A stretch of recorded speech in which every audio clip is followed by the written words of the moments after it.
Hello and welcome to Downtown Hawthorne Development, where we discuss the progress of the planning to revitalize of the downtown Hawthorne area. I'm Margaret Sharp. Today's segment will focus on connectiveness and mobility. We're joined by the Director of Planning for the City of Hawthorne, Greg McLean, and Chris Bainan from MIG, the city's consultant. Hello and welcome to the program. Thank you. Hi, thanks. Thank you so much for joining us. Let's first talk about pedestrians. What type of enhancements can they look forward to? Pedestrians and walking are a vital part of any downtown. And so this plan and looking toward the future, pedestrians are a big part of the future. The types of things that we're looking at are crosswalk enhancements, wider sidewalks, places for people to dine, places for people to gather and have an experience in an open space.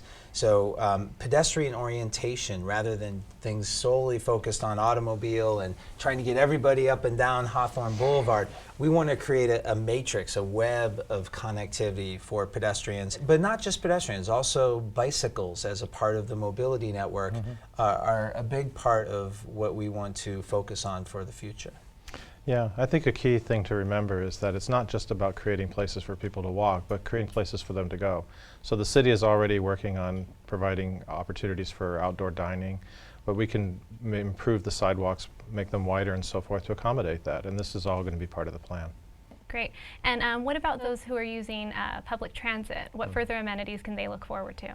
It's a great question because we've focused so much on the automobile the last several decades, and now we want to be thinking, of course, about automobiles, but also about pedestrians, bicycles, and transit, and creating a better experience. So in a normal case here, the street environment is difficult. Cars are passing by. It's not a nice place to be here. This is Hawthorne Boulevard, right above the 105 and the light rail station.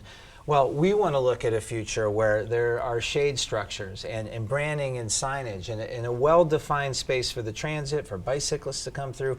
So it's a true transit hub rather than a stop where I try to find my way down to the light rail station, but to create a better experience. All of those things help to improve ridership. They help to improve the experience for those who maybe can't afford an automobile or who don't want to have an automobile because they're thinking in greener ways about the planet. I think it's all about remembering the comfort of the pedestrians too. It's a long time to spend on your feet walking around. It's nice to have a little shade spot to rest or to have a comfortable place to sit. And so, you know, we can't get away from using cars, of course. Can you talk a little bit about parking solutions in the plan? Parking is very important to have as an amenity. It's just having it in a way that is multidimensional. So do I need to always park right in front of every shop that I go to, or can we look at a park once type solution where there's a centralized parking structure that can serve both public and private needs, and then I can go about my shopping and not have to get in my car and drive a block and go to a next place or a next place.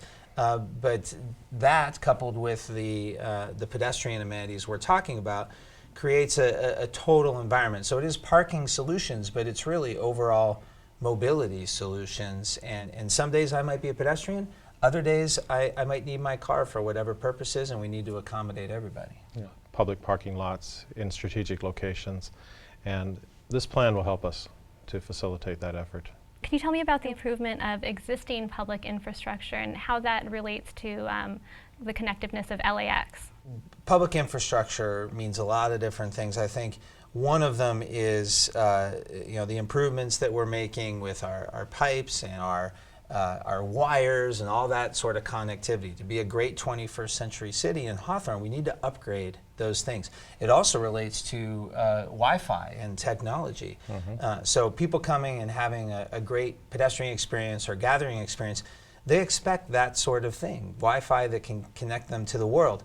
And then speaking of connecting to the world, I think a big part of the public infrastructure is to support things such as new development of hotels and a hub where we can take advantage of the biggest infrastructure around, LAX, that can connect us to the world and create that as a part of our prosperous economy and really support ourselves from a tax base in Hawthorne and be able to draw in those visitors that we want to see.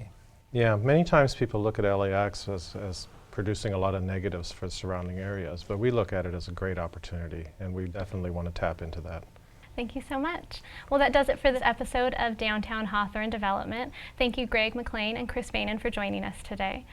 Keep an eye out for future segments discussing other aspects of the Downtown Revitalization Project. Thanks for joining us.